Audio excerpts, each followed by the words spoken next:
फिर एक बार laughing meditation होने दो।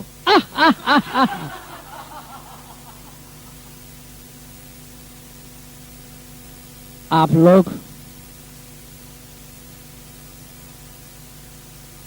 पृथ्वी पर चलने वाले लोगों जैसे नहीं है।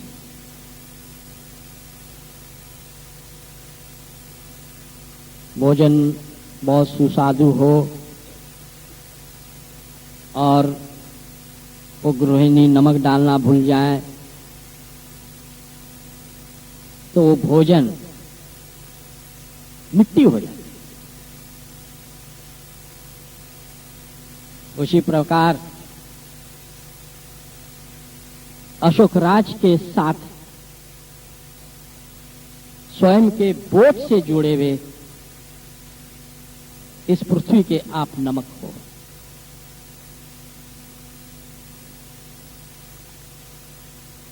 आज की धर्मवार्ता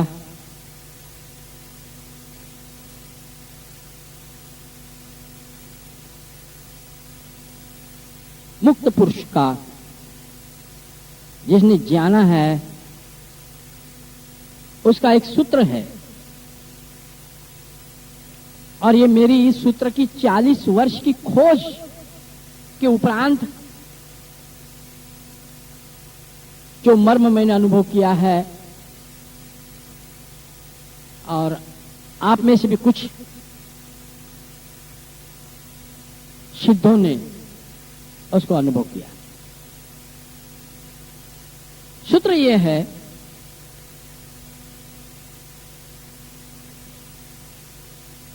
कि साधक को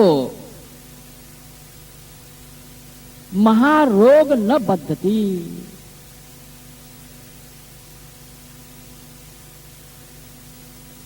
जो साधक है उस साधक को किसी भी प्रकार का बड़ा रोग, बड़ी बीमारी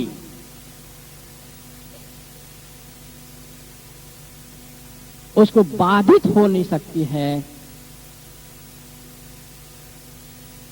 बल्कि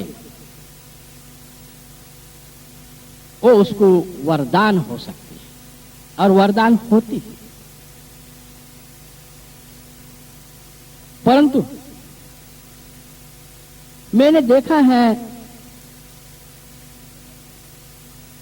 जिसे समाज साधु संत कहता है, दाढ़ी जटा बढ़ा लिए है, भगवे हीरे हरे पीले नीले वस्त्र परिधान करे हैं और लोगों को धर्म के नाम पर, अध्यात्म के नाम पर पाखंड के सिवाय और कुछ नहीं कहते। ऐसे टोलियों के जो प्रमुख हैं, अफवाह छोड़ के बाकी तमाम इस 50 साल में जिनके भी शरीर छूटे हैं, बड़ी बीमारियों के घेरे में छूटी है। फिर किसी को कैंसर हुआ है, किसी को हार्ट अटैक हुआ है, किसी की किडनी फेल हो गई है, किसी का ब्रेन हैमरिंग हो गया है। और सूत्र कहता है कि महारोग बाधित नहीं होते। कहां गड़बड़ हुई?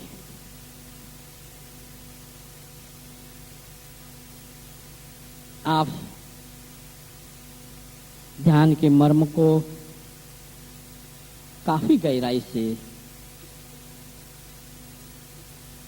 और प्रयोग करके आपने जाना है।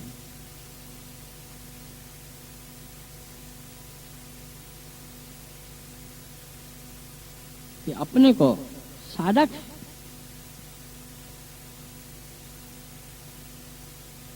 ये मन के परे कैसा जाना है, मन नो माइंड कैसा हो जाए, ये मन निर्विचार और निर्विकल्प कैसा हो जाए, उसका मर्म ध्यान और प्रेम है। ध्यान अपने भीतर जाता है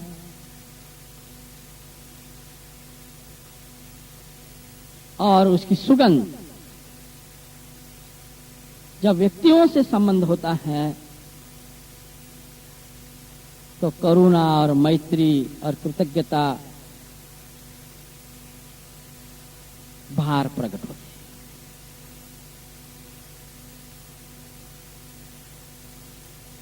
मन चार घेरों में घुमाता है,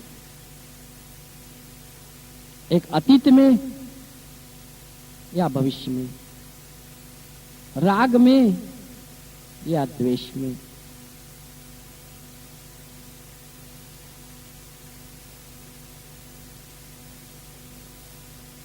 अतीत उसको कहते हैं कि अभी इसके बाद की जितनी भी घटनाएं, प्रसंग, क्षण, जब से अपन ने होश संभाला है, साधारणतः 5वीं कक्षा से बहुत सी घटनाओं का स्मरण रहता है। ये जो अतीत है ये तो निकल गया है, मगर उस अतीत में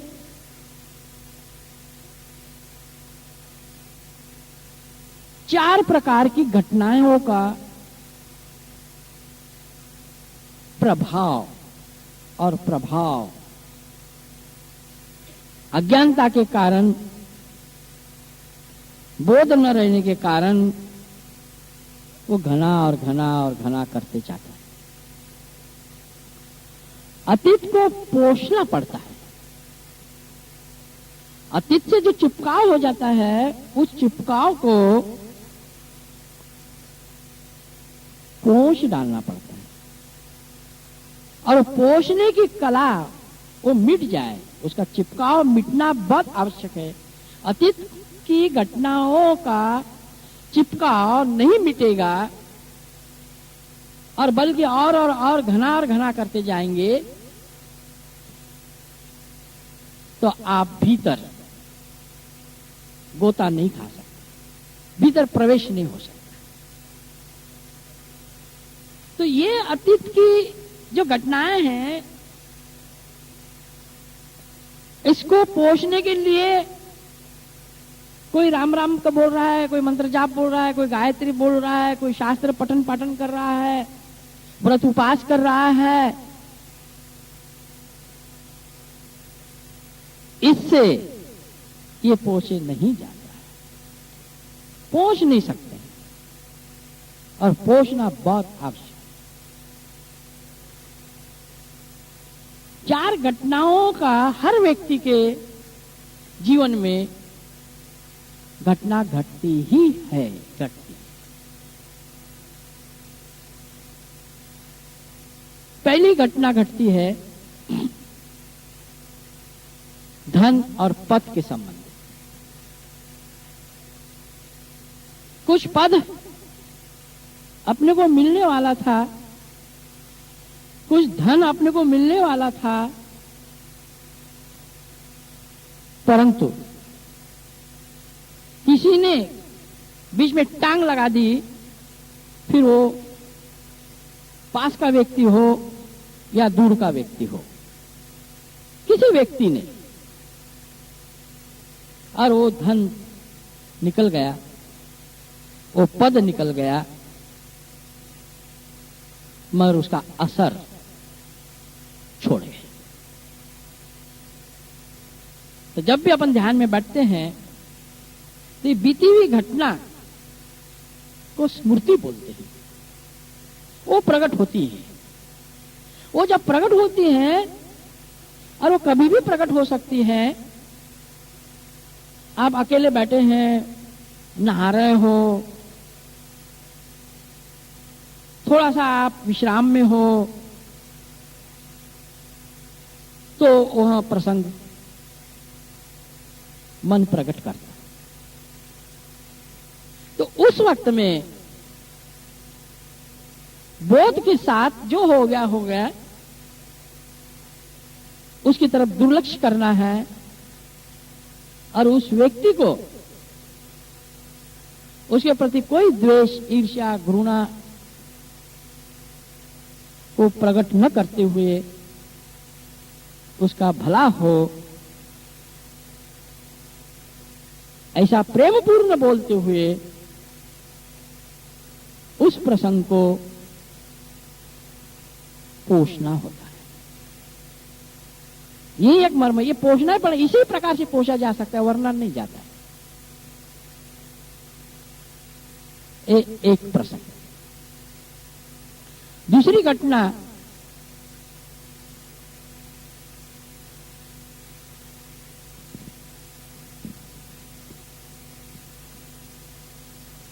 कुछ समय तक के वो व्यक्ति अपना मित्र होता है और क्षण में ही शत्रु भी होता है। तो ये वो व्यक्ति ने कारण शत्रु या मित्र बना, ऐसी बिल्कुल परिभाषा नहीं है। देखो, अपन मित्र किसको बोलते हैं? जो अपनी वासनाओं को पूरक होता है, जो अपनी इच्छाओं, कामनाओं, अपेक्षाओं को संयोग करता है, उसको अपन मित्र बना। और जो अपनी वासनाओं, कामनाओं में बाधा डालता है, वह शत्रु हो जाए। ये द्वंद्व है। और इसीलिए आपने भी अपने जीवन में देखा होगा कि जो आपका खास लंगोटी यार जिसको बोलते हैं, जिसको परम मित्र भी बोलते हैं, ऐसा व्यक्ति एकदम आपके विरुद्ध जाता है। और जब ऐसा मित्र विरुद्ध जाता है तो वह अपने बारे में लोगों में गलत अफवाहें प्रकट करता है, फैलाता है।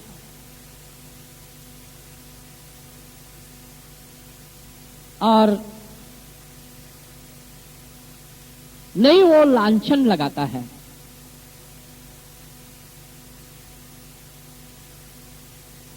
तो उस वक्त में अपन तिलमिला जाते हैं, खरा खोटा करने को उतावल हो जाते हैं। अभी अपन सादा के इसकी करने की कोई जरूरत नहीं। मगर उसने जो दुख दिया है, वो दुख बार बार प्रकट होता है, वो मन प्रकट करवाता है। तो उस वक्त भी अपन ने कुछ ऐसी दुष्टता के बीज बोए होंगे, उसका पौधा होके वो नष्ट हो रहा है। इस बोध के साथ उसे बड़ी शालीनता के साथ अपने चित्त में से उसको निकाल देना और उसका भी भला हो। ऐसा एक बार करने से नहीं होगा, ये बार बार आते ही रहेगा। और ये इसीलिए आता है कि अपना भी कुछ ना कुछ आक्रोश होता है। जैसे जैसा अपना आक्रोश कम होगा, ऐसा ऐसा अपने अंदर की उदारता के माध्यम से उसको अपन दूर रख सकते।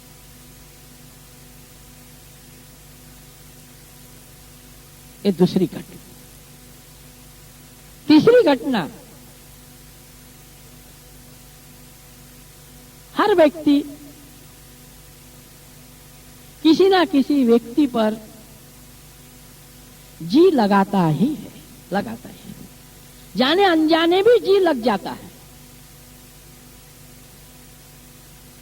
और जिस व्यक्ति के ऊपर अपन कुर्बान हो गए हैं, पूरा जी लगा दिया है, ऐसे व्यक्तियों के प्रति दो घटनाएं होती हैं। एक तो वो व्यक्ति ही दुनिया में नहीं रहता है, किसी कारणवश उसकी मौत हो जाती है, और जब मौत हो जाती है और ऐसा जी लगाए हुए व्यक्ति की मौत हो जाती है तो उस पर क्या गुजरती है वही जान पाता। एकदम उसको ऐसा मरा मरा सा लगता है, ऐसा लगता है कि पूरा छाया छत्र नष्ट हो गया और इतनी बड़ी दुनिया में अकेला रह गया। अब जो हो गया, अब उसको क्या करेंगे? बहुत बड़ी घटना है, वो बार बार आते ही रहेंगे और आती है। तो उस वक्त में उस व्यक्ति के द्वारा अपने को जो सुकून मिला है, जो सुविधा मिली है, जो सुख मिला है, उसके प्रति उसको बहुत बहुत बड़े प्यार से धन्यवाद देते हुए वो जहां भी हो वहां उसका मंगल हो, ऐसा भाव व्यक्त कर।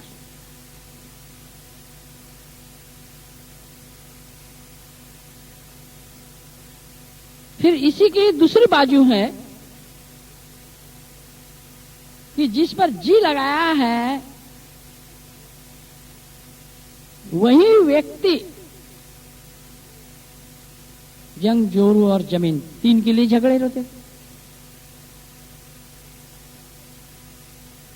और वो व्यक्ति विपरीत हो जाता है। और जब ऐसा व्यक्ति विपरीत हो जाता है और विपरीत आदमी कुछ भी बोलता है, अनसंट बोलता है,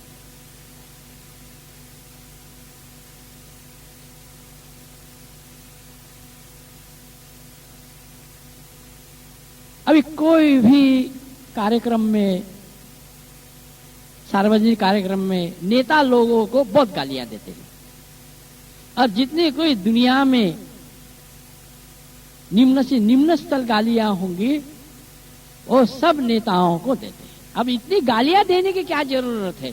सभी गालियों का शिरोमणि बोले तो नेता, बस नेता बोलने का, यानी कि बाकी गालियां बोलने की जरूरत नहीं।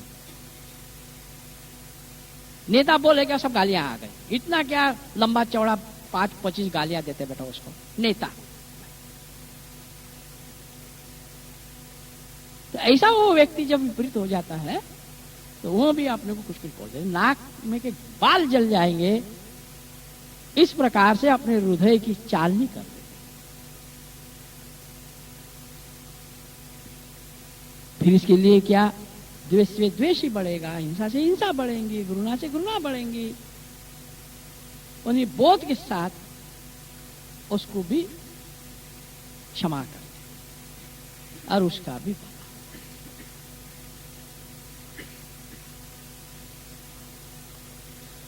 तो इससे क्या होता है कि अतीत जो है वह पहुंचे जाता है। अतीत जब पहुंचे जाता है तो उस अतीत के कारण ही प्रारब्धवश नाना प्रकार की बीमारियां होती हैं, असाध्य बीमारियां होती हैं, और वो बीमारियों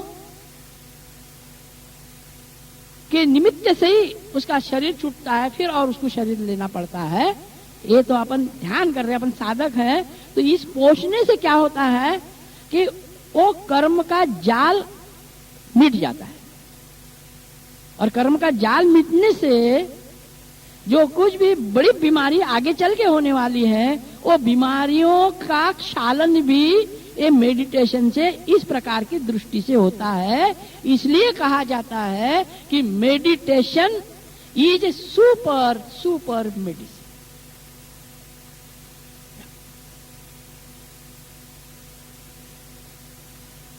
उसको बड़ी बीमारी हो नहीं सकती।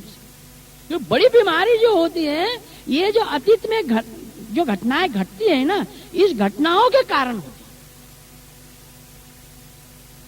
ये खोज है, लेटेस्ट खोज है, ये हमारी खोज है।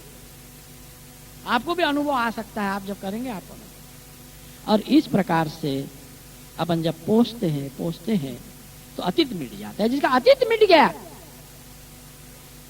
वर्तमान मिट जाता है, भविष्य मिट जाता है, और वर्तमान में वो रुक जाता है। जैसा ही वर्तमान में रुकता है तो वो जो पराविज्ञान जिसको बोलते हैं, जिसको अनाहत नाथ बोलते हैं, जिसको निरंजन स्वरूप बोलते हैं, जिसको सच्चिदानंद स्वरूप बोलते हैं, जिसको दृष्टा साक्षी बोलते हैं, वहां से वो अमृत उसको पहले मिलता है और उसके द्वारा इस पृथ्वी पर उसका सृजन होता है।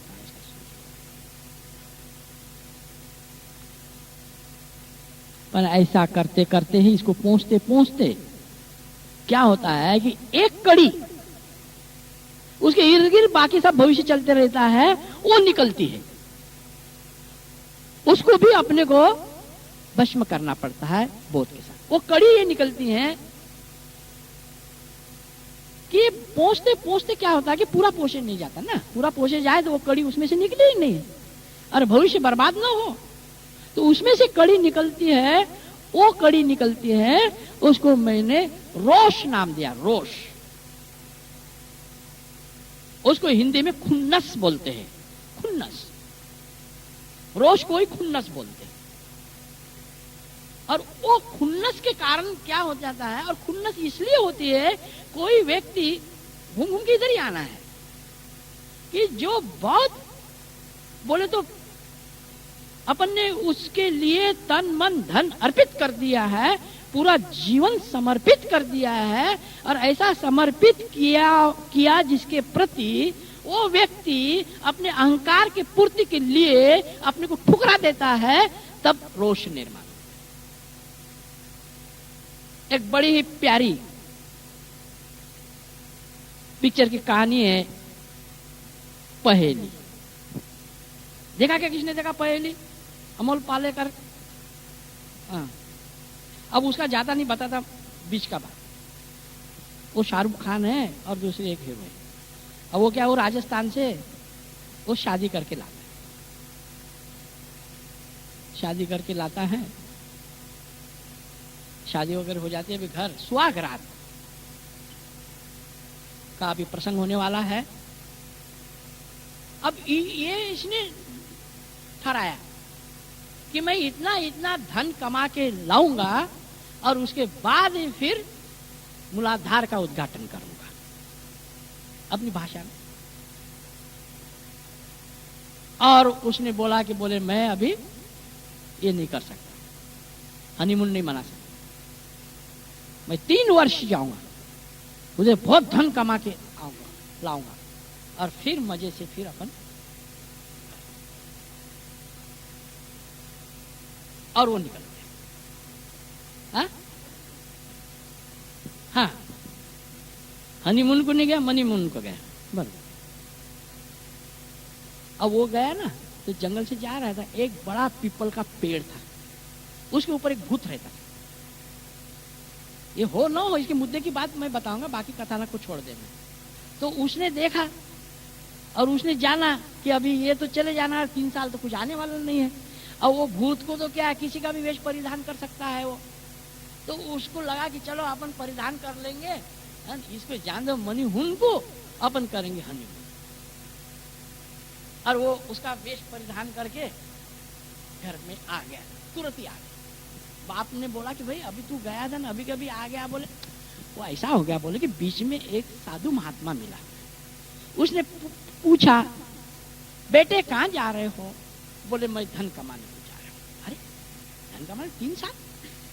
अरे मैं बोले तेरे को वरदान दे देता हूँ हाँ, सूरज निकलेगा, उस सूरज को नमस्कार किया, ऐसे हाथ मुट्ठी बंद करने की, हाँ, और खोलेगा तो 5 सिक्के 10-10 ग्राम के तेरे हाथ में आ जाए।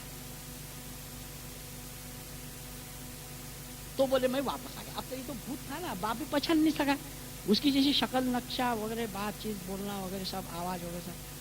तो उसको लगा कि बोले मैं बोले परीक्षा लूंगा बोले तेरी, बोले ऐसा नहीं बोले। तो आज तो बोले तू इधर ही सो बोले मेरे पास में।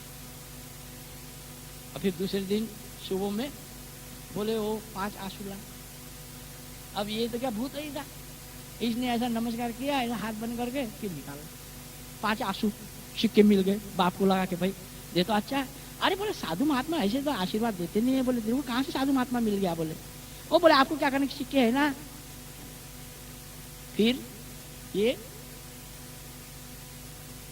वहां गया शयन कक्ष में, मगर भूत आ गया, पर प्रामाणिक भूत है करके क्या। उसने उसको बोला कि देख, पहले तो वो भी चक्कर में आ गई कि मेरा पति आ गया वापस। तो उसको लगा कि पति छे, तो पति के भाव से वो उसे बर्ताव करने लगी। मगर उसको लगा कि भाई ये तो पति समझ रही है मेरे को, और मैं तो पति हूं नहीं, मैं तो भूत हूं। तो फिर उसने उसको बहुत ही लपेट रही थी ना, तो उसको बोला तेरा रुक भाई, ऐसा जल्दी मत कर। तो बोले मैं तेरा पति नहीं, मैं बोले भूत हूं, और तेरा पति उधर गया मेरे को मालूम ही था करके मैं भूत हो के आया। पर मैं बोले भूत हूं, अब निर्णय तेरे को लेना है, क्या निर्णय देना। मेरी कोई जबरदस्ती नहीं है। तूने ना भी बोला तो भी मुझे कुछ नहीं है, तूने हाँ भी बोला तो भी मुझे कुछ नहीं है। निर्णय अब तुझे लेना है। अब ये रोष बोलते हैं। अब उसने बोले तो उसको स्वीकार नहीं करना चाहिए, परंतु चित्त में रोष आ गया ना, खुन्नस आ गई ना कि अरे शादी बना के लाया, मैंने माँ बाप पियर सब छोड़ दिया तेरे लिए, अंतु अपने अहंकार की पूर्ति के लिए अब इतना धन कमा के लाएंगे 3 साल के बाद में, तो अभी उसको भी मैं मजा चखाऊंगी। ये आक्रोश के कारण मालूम रहते हुए भी उसने उस भूत को स्वीकार किया।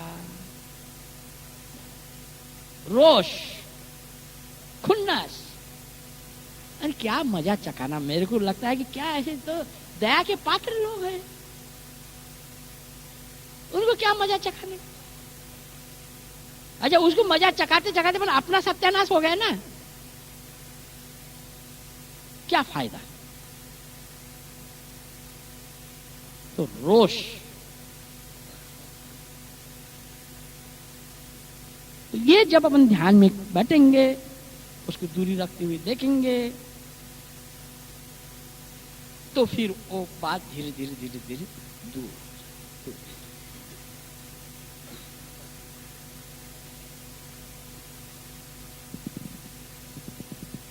तो जो साधक हैं, अभी इनको मालूम है डॉक्टर संदीप को, हमें 2 बार हार्ट का अटैक हुआ है जबरदस्त। वो डॉक्टरों के पास में तो कोई इलाज नहीं है, बस वो बाईपास करो, ये करो, वो करो, ऐसा करो, वैसा करो। मगर वो हमें वरदान में मिल गया, वरदान हो गया उसका, और अपने काम में कभी रुकावट नहीं है, क्योंकि अपना काम ही आनंद का है, कर्म की निर्जरा का काम है अपना। जो कर्म है उसको भस्म करने का काम है अपना, तो उसके अंदर में वो बीमारियां अपने से बंद भस्म हो जाती, भस्म होती। पर उम्र की बढ़ती उम्र के अनुसार जो छोटे मोटे कुछ अब शारीरिक जिसको व्याधि का घर ही बोला है, वो भी नहीं रहती, क्योंकि उसके अंदर में व्यक्त स्वरूप प्रकट हुआ होता है।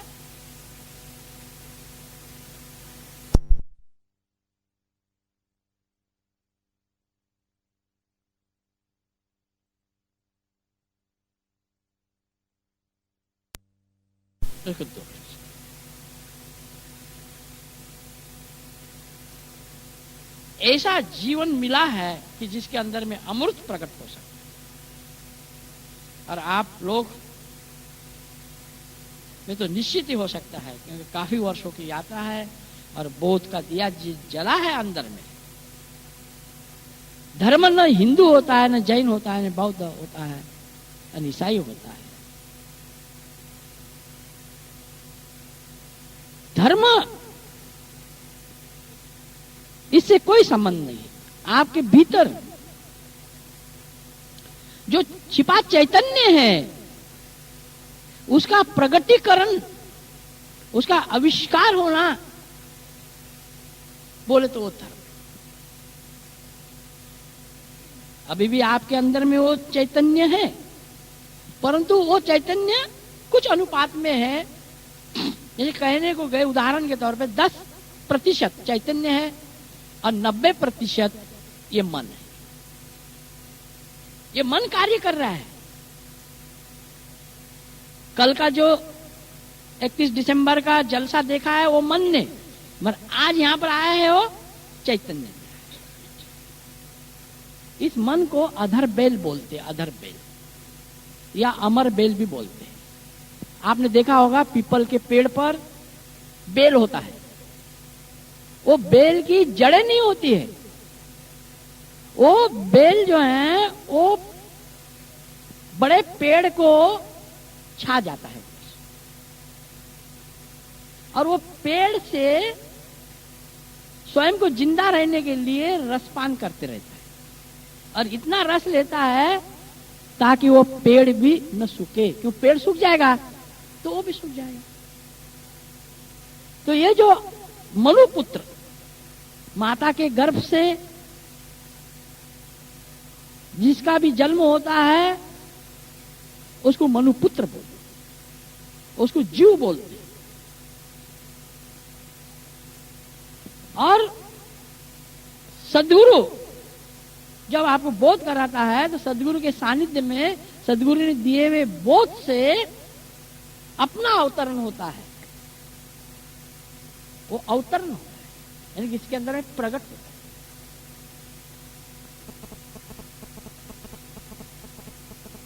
तो इसे दूसरा भी नाम है अमर बेल। अमर बेल इसलिए है कि जब तक के आप प्रकट नहीं होंगे तब तक ये जो मन रूपी बेल है ये अमर होके आपके माध्यम से जन्मों जन्म और इस जन्म में भी वो राज्य करता है। राज्य वो राज्य कर रहा है। ये पूरी दुनिया जो है ना, पूरी दुनिया इसमें करोड़ों में एक आधा व्यक्ति संदीप जैसा पहले से उसको रुझान है, खोज है। खोज लगेगी, जरूर लगेगी, क्यों नहीं लगेगी। खोजते रहो। तो वो जो 10% चैतन्य भी काम कर रहा है, वो चैतन्य जो है उसके अंदर में बोध का दिया जलता है और बोध की दिए से ये मन रूपी अमर होके बैठा हुआ जो बेल है ये जल जाता है, ये नष्ट हो जाता है, ये शून्य हो जाता है, ये निर्विचार निर्विकल्प हो जाता है।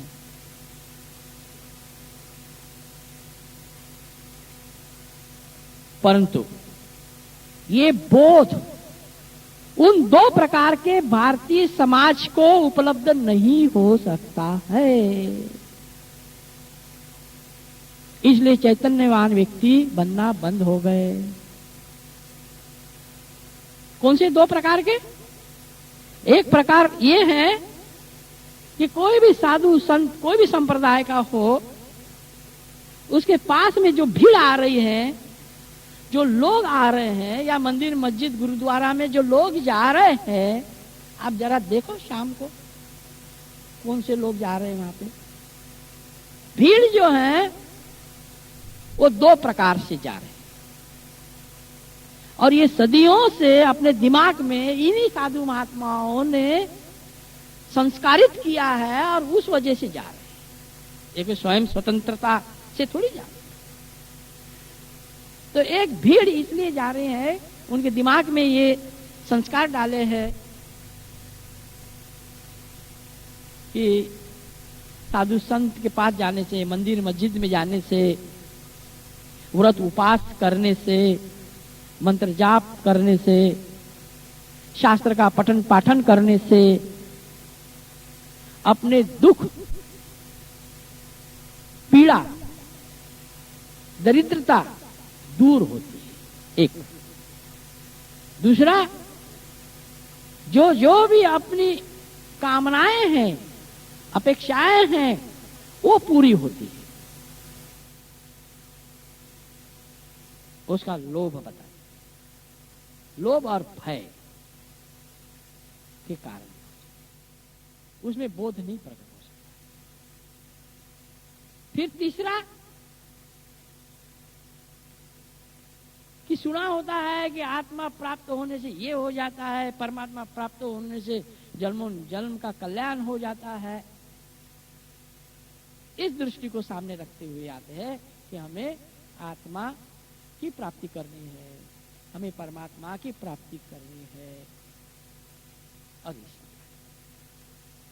ये दोनों भी दृष्टिकोण से धर्म जो भीतर का है वो बर्बाद हो गया, नष्ट हो गया। इसकी जरूरत नहीं है। जरूरत है ये मन को कैसा मिटाया जाए, ये मन को शून्य कैसा किया जाए, क्योंकि सब जड़ जो है ये मन है, और ये मन के ये बच्चे हैं, काम क्रोध लोभ मोह अहंकार भय। इसलिए अपन इनके साथ जुड़े रहते हैं, मन के साथ, और इसलिए अपन जीव हो जाते हैं। जो मन के जाल को तोड़ देता है, मन के जाल को मिटा देता है, वो अभी भी है 10%। वो बोध प्रकट हो जाता, वो जो अप्रकट है वो प्रकट हो जाता, वो जो बोध है छोटा सा वो प्रज्वलित हो जाता है। तो ये मन की परेशानी है, मन समस्या है। इस मन का विज्ञान को समझना होता है। ये कोई बच्चों का खेल नहीं है। अब डायलॉग बाजी बहुत चलती रही थी, अभी इसकी मां बोल रही थी, बोले सब में परमात्मा है, सब में परमात्मा है। सब में परमात्मा है क्या मतलब अभी अनुभव हो रहा है क्या? जो पहले वो भगवत्ता को उपलब्ध होगा तो उसको फिर सब जगहों पे परमात्मा ही अनुभव होगा। उसके बाद अपन खाली मान लेंगे ऐसा सांप आने दो तो अभी भग जाएंगे, शेर आने दो अभी भग जाएंगे, भूकंप आने दो अभी भग जाएंगे। एक बात,